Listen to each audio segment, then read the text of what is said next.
Today I will be explaining how I structure my lower body workouts every week. A lot of people train legs often, but they don't train it with intention. They work hard, feel sore, and still don't see the changes that they expect. Let me show you how I structure lower body training with real clients and why it works. When I work with real clients during the week, I don't just repeat the same leg workout over and over. Lower body needs structure, not randomness, especially if the goal is strength, body composition, and long-term progress. This is why I almost always split my lower body training sessions into two different focuses. One day is glute focused and the other day is quad and hamstring focused. I don't do this because one muscle is more important than the other, but because focus creates better output and better recovery. So why does glute focus days matter? On glute focus days, the goal is simple: to maximize hip extension and stability. That usually means starting with compound movements. Exercises like squats, hinges, and deadlifts, they form the backbone of the session. They allow us to load properly, build strength, and create real mechanical tension. From there, I will layer in targeted movements, things like reverse lunges, step-ups, curtsy lunges. These aren't accessory exercises. They are where a lot of the shape and control comes from. One of my absolute favorites is the Bulgarian split squat.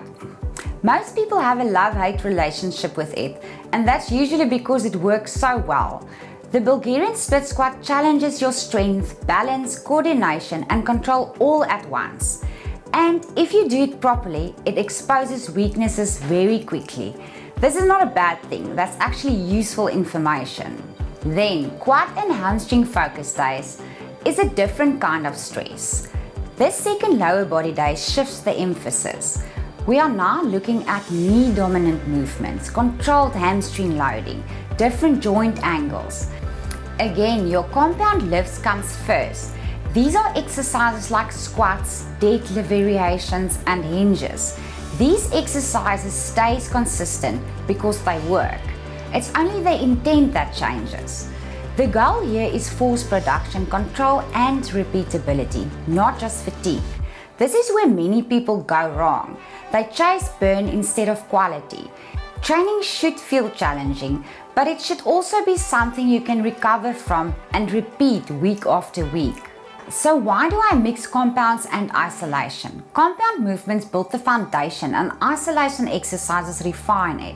You need both. If you only train compound, you often miss control and balance. If you only train isolation, you miss load and progression. That is why I move my sessions usually from big movements to single leg work, to more controlled, targeted exercises.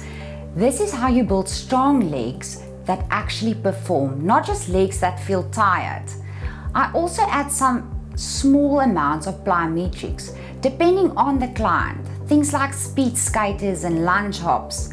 These exercises is not there to exhaust people. They are there to improve coordination, build power, and keep training athletic. But their timing matters. Plyometrics go in when the client is ready, not just because they look impressive. If plyometric exercises is used correctly, they add great value. If they are used randomly, they just add stress. Some people don't lack effort, they just lack structure in their workouts. They train legs hard every session, but without a clear focus. So fatigue accumulates faster than progress. By separating your lower body training into focus days, we manage recovery better, we improve our strength output, reduce overload injuries, and actually see change over time. That's the difference between working hard and training well.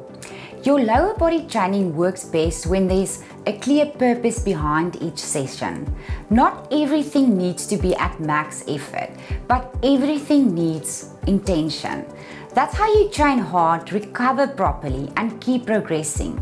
In my next video, I'll break down how I structure upper body training and why most people overdo volume without real payoff. For clear, practical explanations on training, nutrition, and long-term health, subscribe and follow along.